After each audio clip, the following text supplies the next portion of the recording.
नमस्कार दोस्तों, मेरा नाम अनुज गोयल है गेट माई यूनिवर्सिटी से। 18 नवंबर 2021 एक ऐसा दिन जिस दिन नेशनल मेडिकल काउंसिल द्वारा एक गैजेट नोटिफिकेशन पारित कर दिया गया और वो बहुत ही लैंडमार्क गैजेट नोटिफिकेशन था जिसके टर्म्स एंड कंडीशन काफ़ी स्ट्रॉन्ग टर्म्स एंड कंडीशंस थे और इमीडिएट इफेक्ट से उसके एग्जीक्यूशन को ला दिया गया। ये गैजेट नोटिफिकेशन में जो टर्म्स एंड कंडीशन थे काफ़ी स्ट्रॉन्ग थे, जैसे कि डबल इंटर्नशिप को इंप्लीमेंट कर देना, जैसे कि बोल देना कि जिस कंट्री से आप जा रहे हैं वहाँ की लाइसेंसिंग की इक्विवेलेंस होनी चाहिए आपके पास, जो कि प्रैक्टिकली पॉसिबल ही नहीं है। वहाँ की टर्म्स एंड कंडीशन को डिफाइन कर देना, ड्यूरेशन डिफाइन कर देना, कहीं ना कहीं सारी कंट्रीज को ये कह देना कि आपको हमारे इंडियन मेडिकल एजुकेशन सिस्टम की ड्यूरेशन के हिसाब से पढ़ाना पड़ेगा, जो लॉजिकली अपने आप में एक बड़ी ही इमेच्योर और एक प्री मेडिटेटेड मूव लगी और एक माइंडसेट लगा।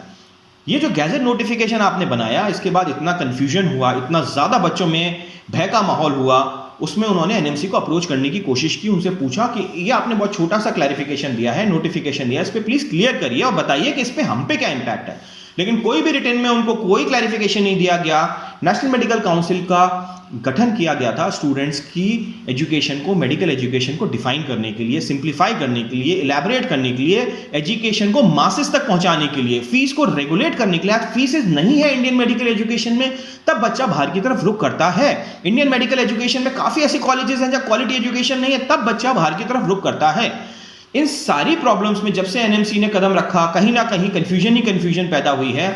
जबकि और ये जो एनएमसी का रवैया है ना, बच्चों ने फ़ोन किया और किसी का वहाँ पे फ़ोन उठाना और बोलना कि आप अब्रॉड एजुकेशन को आपको जाना ही नहीं चाहिए था, आप तो इंडिया में एजुकेशन लेना चाहिए था, इतना जनरलाइज स्टेटमेंट देना तो बहुत ही गलत स्टेटमेंट था। इसी दरमियान जब बच्चे काफ़ी परेशान हुए तो दिल्ली हाई कोर्ट का रुख किया गया, बिकॉज कोर्ट्स ही हैं इस देश में जो कहीं ना कहीं बच्चों के इंटरेस्ट को सेफगार्ड करती हैं। और उन्होंने रिट पिटीशन फाइल की। ये रिट पिटीशन फाइल की गई दिल्ली हाई कोर्ट में, डबल बेंच में जो सबसे सीनियर मोस्ट जजेस होती है, चीफ जस्टिस की अदालत में फाइल की गई। और यहाँ पे फंडामेंटल कॉन्स्टिट्यूशनल राइट्स को दरमियान रखा गया, पूरे लीगैलिटीज के साथ, एक एक क्लॉज बाय क्लॉज पुराने आर्टिकल्स जितने भी हैं उन सब का रेफरेंस दिया गया और बहुत स्ट्रॉन्ग पिटीशन फाइल की गई। दिल्ली हाई कोर्ट ने भी इसका बहुत स्ट्रांगली संज्ञान लिया है और एनएमसी को अब नोटिस दिया है कि इस पर आप रिस्पॉन्ड करिए। दोस्तों देखिए, इंपॉर्टेंट यहाँ मैं आपको पूरा एक्सप्लेन करूंगा इस पूरे गैजेट नोटिफिकेशन को इस वीडियो के माध्यम से, लेकिन एक अपील करूंगा, प्लीज लोगों की मत सुनिए, आप अपनी सोच बनाइए। आपके लिए इंपॉर्टेंट है इंफॉर्मेशन सही लेना। आप टेक्निकल इंफॉर्मेशन लीजिए, आप एक्ट्स पढ़िए, आप स्टूडेंट हैं, आपका पूरा राइट है, थोड़ा सा 1-2 घंटे वहां भी लगाइए। आप अगर कंफ्यूज नहीं होंगे, इन्फॉर्म्ड होंगे तो कंफ्यूज नहीं होंगे। ठीक है, तो आइए इस वीडियो के माध्यम से पूरा एनालिसिस करते हैं और देखते हैं कि इस रिट पिटीशन में क्या क्या पॉइंट्स रखे गए हैं। आपको ये वीडियो प्लीज अच्छी लगे तो जरूर हमारे चैनल को सब्सक्राइब करिएगा और प्लीज हमारे इस वीडियो को लाइक जरूर करिएगा। काफी रिसर्च की है और काफी मेहनत की है ये कंटेंट आप तक पहुंचाने के लिए हमारी टीम ने। So friends, Delhi high court में जो रिट पिटीशन फाइल की गई है, आइए हम आपको उसका पूरा डिटेल एनालिसिस कर लेके चलते हैं, clause by clause, point by point, article by article और पेरेंट एक्ट जो रेफर की गए हैं उनका हम यहाँ पे आपको पूरा का पूरा रेफरेंस पॉइंट ड्रॉ करेंगे। ये बहुत पावरफुल रिट पिटीशन फाइल की गई है दिल्ली हाई कोर्ट में और जो गई है ये डबल बेंच में गई है, जिसमें जो chief justice of Delhi high court है उनकी बेंच में गई है। तो आप समझ सकते हैं कोर्ट ने भी या रजिस्ट्रार ने भी कितना सीरियसली इस पिटीशन को लिया है और उस रेस्पेक्टिव हाईएस्ट बेंच के अंदर इसको फाइल किया गया है। दोस्तों ये रिट पिटीशन जो फाइल हुई है इसमें 2 पॉइंट्स हैं बहुत important. First, against the point by point जो आर्टिकल जो पॉइंट्स दिए गए हैं एनएमसी क्लॉज के अंदर, एनएमसी गैजेट के अंदर, और दूसरा जो कॉन्स्टिट्यूशनल राइट्स का वायलेशन है अगेंस्ट 18 नवंबर 2021 को जो एनएमसी गैजेट ने अपना रूल्स एंड रेगुलेशन ड्रॉ किया था उसके अगेंस्ट। आइए स्टेप बाय स्टेप इसके अंदर जाते हैं और आपको पूरा एनालिसिस करके बताते हैं। सो फ्रेंड्स, जैसे मैंने आपको बताया, जब ये जो पूरा नेशनल मेडिकल काउंसिल का जो गैजेट नोटिफिकेशन 18 नवंबर को आया था, दिस इज हाईली डिस्क्रिमिनेटरी। इसमें बहुत मतलब एक प्री कंसीव्ड माइंडसेट और नोशन के साथ ये रूल्स लाए गए थे जिनका कोई लॉजिकल इंस्टेंस बन नहीं रहा था, राइट। और फ्रेंकली स्पीकिंग, जब नेशनल मेडिकल काउंसिल का गठन हुआ था या उससे पहले भी ये बिल्कुल क्लियर था कि इंडिया से पढ़े बच्चे या बाहर से पढ़े, it has to be very common platform, उसमें कोई डिस्क्रिमिनेशन नहीं होगा। आप एंट्री लेवल पे नीट रखेंगे और एग्जिट लेवल पे नेक्स्ट का एग्जाम रखेंगे और let the student decide, let the regulatory body decide कि उसके स्किल सेट के हिसाब से आपको एब्जॉर्ब करेंगे। बट आप इतनी स्ट्रिंजेंट रूल्स एंड रेगुलेशन नहीं बनाएंगे कि वो वहां पे पढ़ने के लिए उसके लिए कंफर्टेबल ही ना हो। सो कहीं ना कहीं इसी के अगेंस्ट जो यहाँ पे पॉइंट रखा गया है, this is against the article 14 and article 19 1A of constitution India, which gives you the right to study, right to education, right to practice your occupation, and आपका किसी भी तरह से रिलीजन, कास्ट, रेस, किसी भी तरह से कोई डिस्क्रिमिनेशन नहीं होना चाहिए। अब आते हैं रिट पिटीशन के पॉइंट्स क्या हैं। यहाँ पे देखिए मैं आपको समझाता हूं। पहला पॉइंट आप देखिए, the respondent enacted the impugned regulation and publish in official gazette dated 18 नवंबर 21 को जो गैजेट आया है उसका रेफरेंस दिया गया है। The regulation 21 has brought certain disadvantage which were not found in the parent act 2019, national medical act 2019। national medical act 2019 क्या है? ये वो एक्ट है जो जब एनएमसी की संरचना हुई थी तब पूरा गैजेट नोटिफिकेशन जब आया था एमसीआई से एनएमसी, और उसके अंदर पूरा डिफाइन किया गया था एक एक पॉइंट कि क्या क्या नेशनल मेडिकल काउंसिल के रूल्स हैं, क्या स्ट्रक्चर है, क्या उसके बायलॉज हैं। ये पूरा का पूरा इस 28 पेज के गैजेट नोटिफिकेशन के अंदर जारी किया गया था, और इसी बेसिस पे एनएमसी को काम भी करना था। बट कहीं ना कहीं they had tried to overreach this through this gadget notification, जो उनके पावर्स में आता ही नहीं है। अब आते हैं कि क्या है ऐसा, कहां पे उनकी पावर ज्यादा जा रही है। सो फ्रेंड्स, जब ये वाला जो गैजेट नोटिफिकेशन अभी करंट में जो आया है आपका, जो 18 नवंबर 2021 को लॉन्च हुआ है, उसमें अगर हम देखते हैं, देखिए 18 नवंबर 2021 पहला लाइन ये है, this is exercise to the powers conferred by section 57 of section 4 and section 15 of national medical commission act 2019, जिसका मैंने बोला था जो पेरेंट एक्ट है जो नेशनल मेडिकल काउंसिल के स्कोप ऑफ वर्क को डिफाइन करता है। अब यहां सेक्शन 57 और सेक्शन 15 का जो यहां पे हवाला दिया गया है, अगर आप उसको भी इस पूरे एक्ट में देखेंगे तो कहीं पे उनको इस तरह की पावर ही नहीं दी गई है कि वो बेसिक एलिजिबिलिटी कंडीशंस ही चेंज कर दें। Section 15 and section 57 is silent about any powers to make rules and regulation for giving effect to provision of section 36 of national medical act. दस this is the divorce of power, that means ये अपनी powers के outreach है, overreach है, और कहीं से इनको पावर दी ही नहीं गई है। आगे अगर आप इसमें जाएं, मैं आपको और डिटेल में लेके जाता हूं। सेक्शन 15 और सेक्शन 57 पेज नंबर 9 जो है एनएमसी एक्ट 2019, आपको चाहिए तो आप हमारे से कांटेक्ट कर सकते हैं, हम आपको इसकी फुल कॉपीज भी दे सकते हैं सारे एक्ट्स की। और सेक्शन 57 पेज 23, सेक्शन 15 जो पेज 9 पे है वो क्लियरली बोलता है, any person with foreign qualification shall have to qualify national level exam for the purpose of obtaining license to medical practice as medical practitioner and for enrollment in state level registrar as such may be regulation। इसमें कहीं powers की बात ही नहीं है, इसमें simple आपने बोला है कि आपको एक national level exit exam qualify करना है, जिसका आपने रेफरेंस दिया। नंबर 2 सेक्शन 57, यहां पे पॉइंट है पावर टू मेक रेगुलेशन। अगर आप बेस में दें, इसमें करीब 15 पॉइंट्स दिए गए हैं, लेकिन इन किसी भी पॉइंट्स में मैं एक दो आपके सामने जिक्र भी कर देता हूं। इन particular, foreign foregoing power and regulation may be provide for the matter the function of discharge of secretary of commission। जितने भी हैं इसके अंदर आप डिटेल में पढ़ लीजिएगा, कहीं भी इस तरह का कोई पावर नहीं दिया गया कि आप पेरेंट एक्ट्स के अंदर जो 1991 का एक्ट है, 1954 का मेडिकल कमीशन एक्ट का, उसको आप इजीली चेंज कर सकते हैं। अगर आपको चेंज करना भी है पेरेंट एक्ट को, तो you have to come through parliament, और उसी that is a legal way. So यहां पे जो हमने पॉइंट रखा, जो इस पिटीशन में पॉइंट रखा, that is about the legality of this whole petition. अब आते हैं किस एक्ट की बात हो रही है। जो मेडिकल काउंसिल ऑफ हमारी मेडिकल एजुकेशन है, इसका जो सबसे principal I will say constitution जो है, जो बेसलाइन आर्टिकल है, एक्ट है, that is graduate medical act 1997। ये ग्रेजुएट मेडिकल एक्ट है 1997। इसके अंदर सारे अंडर मेडिकल यूनिवर्सिटीज का रूल्स एंड रेगुलेशन डिफाइंड है, और सारा मिनिमम एलिजिबिलिटी कंडीशंस भी डिफाइंड है। यहां पे क्या किया गया है, एलिजिबिलिटी कंडीशंस को ही आउटरीच कर दिया गया है। आते हैं ये जो जीएमसी एक्ट 1997 है, मैं आपको वो भी एक बार दिखा देता हूं ये कैसा दिखता है। ये देखिए, ये है जीएमसी एक्ट 1997। ये 114 पेज का पूरा मेडिकल काउंसिल का एक्ट है, जिसके अंदर से हमने कुछ कुछ पॉइंट्स निकाले हैं जो इस आर्टिकल में रिट पिटीशन में फाइल किए। चैप्टर 2 इसके पेज नंबर 10 में, और चैप्टर 2.42F पेज नंबर 12 से ये पॉइंट रेफर किए गए हैं। सो एलिजिबिलिटी बिल्कुल क्लियर है। If the course content is not as prescribe to 10+2 education structure, क्योंकि हर कंट्री का एजुकेशन अलग है। इंडिया में 10+2 है, कहीं 10+4 है, यूएस में अलग सिस्टम है, they have a pre medicine and main medicine. Problem क्या हो रहा है, या नेशनल मेडिकल काउंसिल कह रही है कि हम सारे कंट्रीज के एजुकेशन सिस्टम को अपने हिसाब से चलाना चाहते हैं। They should follow our education system, which is not at all possible, और वो चीज वायलेशन ऑफ जीएमसी एक्ट भी है। So this is the content is not prescribe for 10+2, जहां पे नहीं दिया। The student have to undergo a period of pre professional training, जिसे हम प्री मेडिसिन भी बोलते हैं, before in the medical colleges. Number 2 point, the pre medical course में be conducted either eight medical college at the science college. जैसा बच्चे जो pre medicine और मेडिसिन वाले कोर्स में पढ़ते हैं BSMD में, वहां पे ये क्लियरली मेंशन्ड है। Where the course content is not prescribed for 10+2 education structure, the candidate will have to undergo a period of pre-professional training before admission to the medical colleges. तो जब ये eligibility condition बिल्कुल clearly defined है, तो आप इसे easily change नहीं कर सकते। As I told you, without getting back to the parliament और इस act में change कराना पड़ेगा, इस तरह से आप change नहीं कर सकते। Number 2 point, eligibility violation Indian medical act जो 1956 में डिफाइन किया गया था।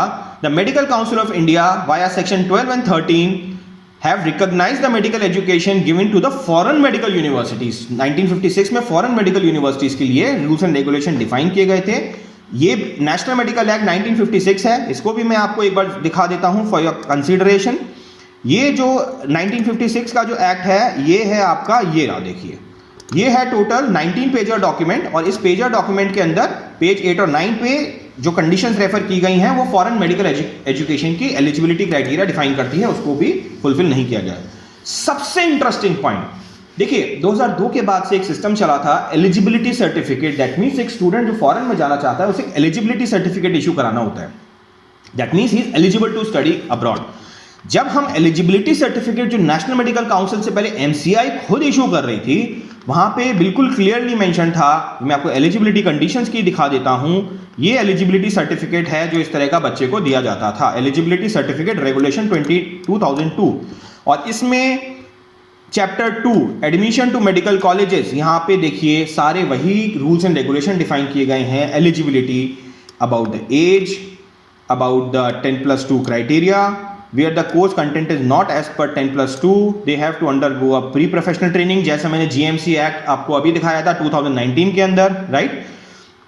प्री प्रोफेशनल ट्रेनिंग, सारे पॉइंट्स वही रेफर किए गए हैं, आप देखिए।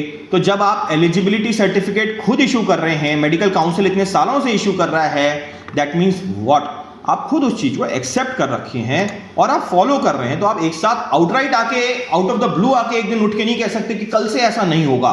ये कल से नहीं होता, this has to be a system, there has to be a transition, कुछ होता है, उसका एक प्रोसेस होता है। यही चीज है जिससे इंटेंशन पे बहुत बड़े क्वेश्चंस आते हैं। अब दोस्तों, जैसा मैं आपको पहले भी बोलता आ रहा हूं, आप पुराने वीडियो रेफर करिए। देखिए, ये जो एक्ट आया, ये बहुत ही हैपहैज़र्ड वे में आया, कहीं इसका कोई लॉजिक नहीं था, और मांगा गया तो लॉजिक दिया भी नहीं गया एक्चुअली, नहीं तो आइडियली क्लैरिफिकेशन आना चाहिए था NMC से ऊपर। सो इसको देखो, लोगों ने अपने अपने तरीके से यूज किया, हर आदमी का अपना वेस्टेड इंटरेस्ट है, this is obviously a market, कोई किसी कंट्री के लिए कर रहा है, कोई किसी कंट्री। ये जो गैजेट भी था ना, ये किसी एक कंट्री के लिए नहीं था, this gadget is affecting every country, और दो तरह से बहुत ज्यादा कर रहा है। फर्स्ट अबाउट डबल इंटर्नशिप, जहां डबल इंटर्नशिप आई जा रही है इंडिया और अब्रॉड में। सेकेंड अबाउट लाइसेंसिंग पॉइंट, है ना। तो और एक चीज और मैं बहुत क्लियर, लेकिन लोगों ने कहीं ना कहीं बच्चों को मिसगाइड किया, अपने अपने तरीके से मैनिपुलेट किया। लेकिन इंपॉर्टेंट ये नहीं है कि लोग क्या बोलते हैं, इंपॉर्टेंट आपके लिए ये है कि आप इन चीजों को टेक्निकली समझें और पॉइंट बाय पॉइंट समझें, सो दैट आपकी जब क्लैरिटी होगी, कोई आपको अननेसेसरी मिसगाइड नहीं कर सकता। This is affecting every country. एक पॉइंट और जो मैं रखना चाहता हूं यहां पे, ये जो नेशनल मेडिकल कमीशन का जो एक्ट आया है, ये अब यहां पे इंपैक्ट उन बच्चों को कर रहा है जो 18 नवंबर 2021 के बाद एडमिशन लिए हैं। ये मैं बहुत क्लियरली मेंशन करना चाहता हूं। Applicability of this regulation to foreign applications will not be applicable for graduates who have acquired a degree, है ना, as prior to coming in force of this regulation, number 1, or to candidates who are pursuing their education in foreign institutes prior to coming in force of these regulation। तो सबसे पहले तो आप ये समझ जाइए, 18 नवंबर से पहले जो बच्चे एडमिशन ले चुके हैं उनको कहीं किसी तरह का कोई कंफ्यूजन होना ही नहीं चाहिए। उस टाइम पर जब आपने डिसीजन लिया था, आपने बहुत सोच समझ के लिया था, रिसर्च की थी, महीने महीने लोगों से बात की थी। ऐसा नहीं होना चाहिए कि किसी के गैजेट नोटिफिकेशन के कारण और कंफ्यूजन के कारण। सो दिस इज, ये जो रिट पिटीशन भी जो इंपैक्ट करेगी ना दोस्तों, दिस इज फोर्थ कमिंग, जो बच्चे 2022 में जाएंगे और अगेंस्ट दिस लॉ लाई गई है। अब आते हैं किन पॉइंट्स पे पॉइंट रखे गए हैं। सो पहला पॉइंट जो रखा गया था, जो पॉइंट नंबर 1 है, अ पर्सन और student should undergo a course leading to foreign medical degree with minimum duration of 54 months. देखिए इसमें पॉइंट क्या रखा गया है, the regulation 4I of regulation has laid down a minimum duration of 54 month. This minimum duration was not mentioned in the repealed act and not mentioned in the present NMC act. NMC act means 2019 जब NMC जैसे मैंने gadget बताया था, plus जो graduate medical act है आपका पुराना वाला 1956 और 2009 वाला, उसमें भी इसका मेंशन नहीं है. They can not do that. Therefore section regulation 4 is ultra vires to section 33 of NMC act. This MBBS course with less than 54 month of course is already recognized in section 34 of NMC Act. Now the notification with is a subordinate legislation cannot override section 36(4) of NMC Act. So बहुत clear है, I think self explanatory. ultra wires का मतलब होता है outreaching your predefined rules and responsibility. तो point number 1, इसी का जो और extension है points का कि कुछ ऐसी countries हैं this duration of 54 months will jeopardize careers of student pursuing education undergraduate medical course जहां 54 मंथ से कम होती है. Say countries like USA, Canada, Philippines, Australia जहां प्री मेड और मेन मेड वाला कॉन्सेप्ट होता है. जिस US, Canada, Australia, these countries are considered to be one of the finest education hubs. आप उसको आउटराइटली रिजेक्ट नहीं कर सकते. देयर इज नो, बहुत स्ट्रॉन्ग वर्ड्स का यूज किया गया है इस रिट पिटीशन में. नो एप्लीकेशन ऑफ माइंड और reasonable justification is described for prescribing minimum duration of 54 months. Respondent have not offered any explanation as how MBBS course less than 54 months is not desirable for recognition in India.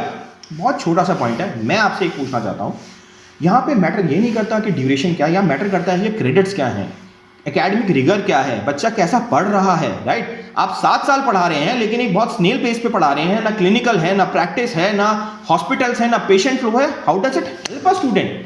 Important है आप filter draw करिए ना. आप next का exam ले तो रहे हैं, आप वहां देखिए ना यूएस में यूएसएमएलई जब बच्चा देता है तो वो ये थोड़ा कहते हैं इंडिया का बच्चा जब यूएसएमएलई देता है कि भाई आप हमारे एजुकेशन सिस्टम से नहीं आए हैं, आपको पहले अपनी कंट्री में प्री मेडिसिन करना पड़ेगा, आप ग्रेजुएट करके फिर आप आइए. ऐसा तो कोई कंट्री नहीं करती. आप भाई उनकी हर कंट्री का अपना एक फिल्टर है, आप उससे क्रॉस करिए और जाइए. तो ये यहाँ पे बिल्कुल इलॉजिकल आर्ग्यूमेंट था. The respondent have lost sight that countries that offer MBBS course of less than 54 months are ranked highest, one of the highest in WHO ranking and quality of medical education field. बहुत clear. Next point, यहाँ पे clause A, undergone an internship for minimum duration of 12 months in the same medical institution. एक internship जो मैं double internship की बात कर रहा था. Undergone supervised internship in India for minimum 12 months after applying for the same to the commission. अभी double internship का कॉन्सेप्ट क्या होता है ये भी समझ में नहीं आया.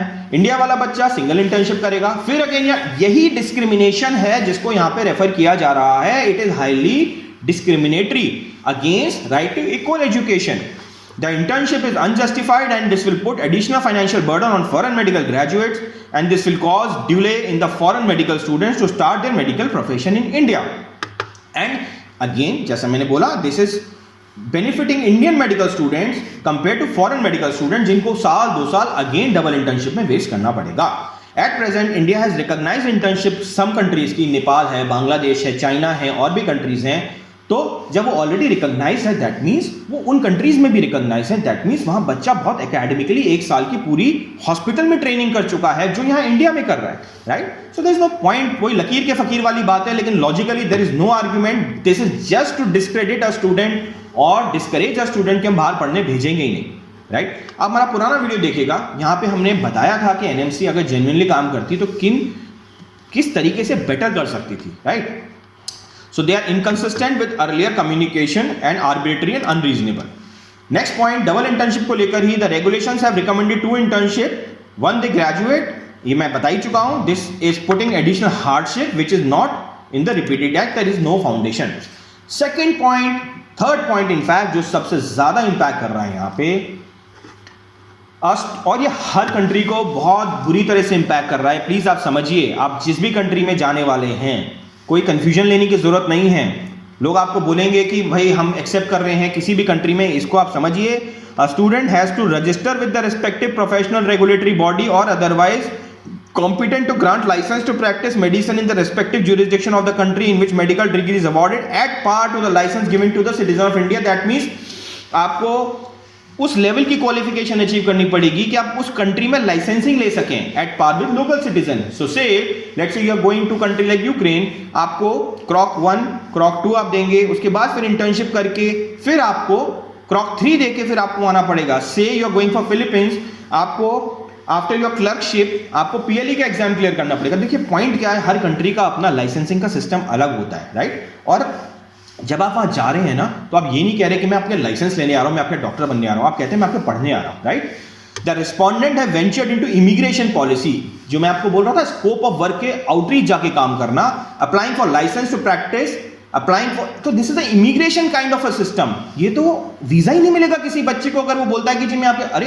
कंट्री अलाउ ही नहीं कर रही, उसकी रिक्वायरमेंट ही नहीं है आपको डॉक्टर बनाने की, उनकी अपनी हेल्थ केयर रिक्वायरमेंट पूरी है, you are going for getting education, right. So how can you force, a respondent cannot force a medical graduate to undertake immigration and apply for work visa which will put additional financial burden. There is no application of mind, कितना strongly ये plea डाला गया है, no reasonable justification in regulation act, और इसको high court ने बहुत sincerely लिया भी गया है। The regulation are arbitrary, unreasonable, ultra vires of section 14, 19. The petitioner has right to choose professional education and get formal education. The petitioner seeks liberty to raise more grounds in support. So in points के साथ plea दी गई है, पास order to declare National Medical Commission Regulation 21 introduced via Gazette notification dated 18 November as illegal, arbitrary and ultra vires to the National Medical Commission Act 2019. Quash मतलब बिल्कुल उसको obsolete कर देना, and set aside national medical commission regulation introduce via gadget notification, pass such orders necessary in the interest of justice. So friends, ये है जो gadget notification का writ petition file किया गया है। एक दो पॉइंट्स और मैं बता देता हूं, जैसा मैंने आपको पहले भी बताया था, नंबर ऑफ डेज इतना इंपॉर्टेंट नहीं है, प्रोग्राम आउटकम्स बहुत इंपॉर्टेंट है। कुछ कंट्रीज हैं, सिर्फ फिलीपींस एग्जांपल, इतना कैटेगोरिक डिफिनेशन है, इतना क्लियर प्रोग्राम आउटकम्स और डिलीवरी मैकेनिज्म्स डिफाइंड हैं। Rather NMC should evaluate on the skill of the candidates, ठीक है ना, through their screening exam like next. Medical education is not just about counting number of days, rather it is about ensuring quality measured to proper credits, right? और आप वो important है, right? USMLE, I mean, जैसे मैंने आपको example दिया ही था कि हर कंट्री का एग्जिट लेवल एग्जाम होता है, right. In all the education system like US, Canada, they are screening exams like USMLE PLAB towards mapping clinical and non-clinical understanding. In no way is an attempt is ever made to regulate the education system of other countries. Please don't do that. This is actually going to harm the education system, right? और आपका objective यहाँ पे skill और potential student को identify करना है, ना कि बिल्कुल लकीर के फकीर की तरह ब्लॉक क्रिएट कर देना है। This is a violation of democratic right of the student and unwanted premeditated attempt of NMC to against the students. So friends, और भी एक दो grounds हैं। In what capacity NMC is directing the countries to adapt to Indian medical education system? Does National Medical Council follow any bilateral agreement with respective country to allow the student to get and practice license in India? क्या कोई bilateral agreement है? ऐसा कोई agreement नहीं है। In fact कुछ countries तो allow ही नहीं करती एग्जाम देने के लिए। उनके यहाँ जो लाइसेंसिंग का सिस्टम है वो सिर्फ उन्हीं के लोकल रेजिडेंट्स को है, उन्हीं कंट्रीज के है, आप जाके लाइसेंसिंग ले ही नहीं सकते वहां पे, right. The NMC is already conducting entry and exit exam called NEXT and NEET to filter the medical education who have completed the education in India abroad. If both entry and exit level is decided to put a check, then what is the logic of regulating education of overseas through gazette notification? This is highly biased, creating strong divide between students pursuing education from India and abroad. So दोस्तों, ये writ petition बहुत strong है, बहुत logical है, एक student के rights और responsibilities को लेकर है। आई एम श्योर आपको भी इसका कंटेंट काफ़ी हद तक क्लियर समझ में आया होगा। और भी आपको कोई क्लैरिफिकेशन लेना हो तो प्लीज़ आप हमसे डिस्कस कर सकते हैं। कोई भी पेरेंट एक्ट की कॉपी आपको, अगर आप भी अपनी रिसर्च कर रहे हैं, आपको चाहिए तो आप हमसे डिस्कस कर सकते हैं। Definitely we will be more than happy to guide you and to share you. कोई भी डिसीजन हैपहैज़र्ड में मत लीजिए, देखिए समझिए, चीज़ों को जानिए, लोगों के बहकावे में बताइए। आप खुद स्टूडेंट हैं, पढ़े लिखे हैं, एजुकेट करिए और एजुकेट करिए। और उस एजुकेशन में आपको किसी तरह की ज़रूरत है, टेक्निकल एनालिसिस में किसी चीज़ की ज़रूरत है, एज ऑलवेज हम सिर्फ यही मानते हैं, information is the key to success. Otherwise अगर आप 10 लोगों की बात सुनेंगे तो definitely it will lead to a lot of confusion, और कहीं ऐसा ना हो कि बाद में शिफ्टिंग, ट्रांसफर, एक कॉलेज डिसीजन में आपको बाद में रिग्रेट लेना पड़े। सोचिए, ठहरिए और अच्छे से क्लियर डिसीजन लीजिए। Thank you very much. Say hello to GMU, the one-stop shop for all your admission needs. We introduce you to the finest universities and help find the best fit based on your profile. We help with applications and assist with documentation, visas and even accommodation. With over a decade's worth of experience, 40 university partners in 10 countries worldwide and more than 5,000 satisfied students, GMU does it all. Fix a meeting with us today.